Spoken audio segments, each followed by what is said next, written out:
Inheriting money can be a life-changing event, but it's not as simple as just receiving a check. Behind the scenes, there are a host of rules, tax implications, and legal responsibilities that can catch many beneficiaries off guard. Whether you're inheriting from a parent, grandparent, spouse, or distant relative, the type of assets involved, cash, retirement accounts, property, or investments, significantly influences the process. Unfortunately, many people make costly mistakes by assuming all inheritances are tax-free or easily accessible. Understanding the less obvious rules can help you manage your inheritance wisely, avoid penalties, and preserve wealth for future generations. This video explores 10 little-known rules that everyone should know before or after receiving an inheritance.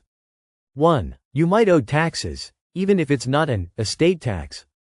A common myth is that inherited money is always tax-free. While it's true that inherited cash is generally not subject to income tax, other types of assets like 401ks, IRAs, and annuities may come with tax obligations. If you inherit a traditional IRA, for example, you'll owe income tax on the withdrawals unless it's a Roth account. Even if the estate doesn't owe federal estate tax, which only applies to estates over $13.61 million in 2024, you may still face state inheritance taxes in certain states like Pennsylvania, Nebraska, and Iowa. So, before you spend anything, it's important to understand what type of assets you've inherited and the tax consequences they carry. 2. You may have to take required minimum distributions, RMDs. If you inherit a retirement account like a 401k or IRA, you might be required to take required minimum distributions, RMDs, even if you don't need the money. Thanks to the Secure Act, most non-spouse beneficiaries must withdraw the entire account within 10 years of the original owner's death. This rule can push you into a higher tax bracket and increase your total tax bill.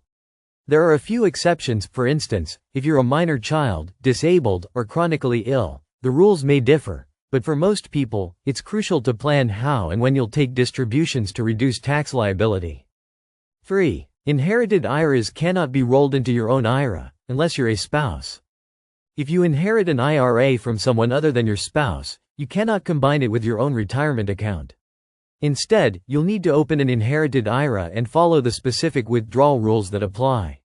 Only spouses have the option to treat an inherited IRA as their own, allowing them to delay RMDs until age 73 and take advantage of continued tax-deferred growth.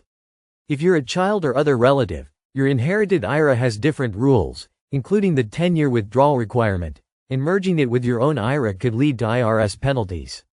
4. Capital gains may be wiped out with a step-up in basis. One of the most significant tax benefits of inheriting assets like stocks, real estate, or collectibles is the step-up in cost basis. This means that the asset's value is adjusted to its fair market value on the date of death, effectively wiping out any capital gains that occurred during the original owner's lifetime. For example, if your father bought a home for $100,000 and it was worth $500,000 when he died, your new cost basis is $500,000. If you sell the home for that amount, you owe no capital gains tax. However, this rule doesn't apply to gifts during someone's lifetime, so timing and transfer method matter greatly.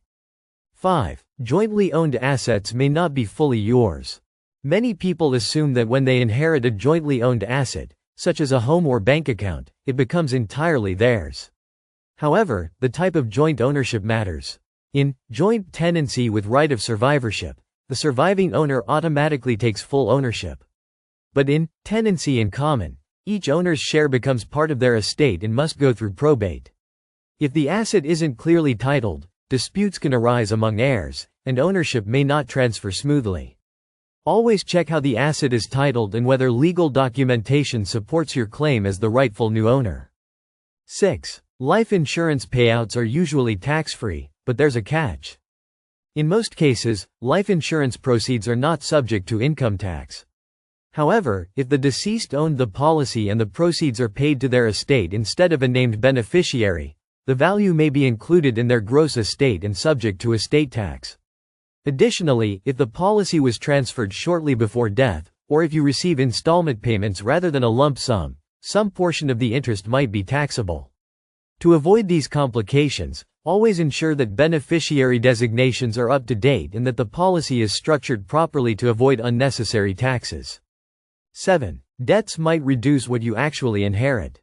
Before you see $1 from the estate, the deceased person's debts must be settled, including credit cards, medical bills, and personal loans. If the estate lacks liquid assets, the executor may need to sell property or investments to pay off creditors. In states that recognize community property, a surviving spouse might also be responsible for certain debts. While beneficiaries aren't personally liable for the deceased's debts, unless they co-signed, these liabilities can significantly reduce the inheritance. Always request a detailed accounting of the estate to understand what you're really entitled to after debts are paid. 8. Probate can be lengthy and public. Unless the deceased used a revocable living trust or other estate planning tools, many inherited assets will pass through probate, a court-supervised process that validates the will and distributes assets. Probate can take months or even years, depending on the size and complexity of the estate, and all documents become part of the public record. During this time, beneficiaries may not have access to their inheritance, and any disputes between heirs can prolong the process.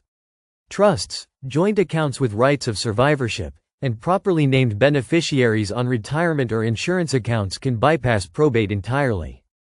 9. You may need to file additional tax forms. Inheriting significant assets may require you to file additional tax forms, such as IRS Form 8971, information regarding beneficiaries acquiring property from a decedent, or Form 706 for estate tax returns if the estate is large enough. If you inherit a business or property that generates income, you may need to file Schedule E or Schedule C to report rental or business income. Additionally, if you sell inherited property, you'll need to track the step-up basis and report gains or losses on Schedule D. Staying organized and consulting with a tax professional can help avoid costly errors and late penalties. 10. Professional help is often worth the cost. Handling an inheritance can be overwhelming, especially when it includes multiple asset types, unfamiliar tax rules, and legal procedures. While it might seem tempting to navigate it yourself to save money, hiring a CPA, estate attorney, or financial advisor can help you avoid mistakes that could cost far more in taxes or penalties. A good advisor will help with everything from RMD planning and tax strategy to estate settlement and investment guidance. They can also coordinate with the estate's executor or trustee to ensure your interests are protected and that your inheritance aligns with your long-term financial goals. Inheriting money isn't always straightforward. While it can provide a financial boost, it also brings complex tax, legal, and logistical issues that many people aren't prepared for. From the hidden tax traps of inherited retirement accounts to the legal nuances of joint ownership and probate, understanding the rules can help you make smarter decisions and preserve your newfound wealth. It's essential to know the kind of asset you're inheriting, how the IRS and your state will treat it, and whether professional advice is needed. Armed with the right information, you can honor your loved one's legacy by making the most of what they've left behind.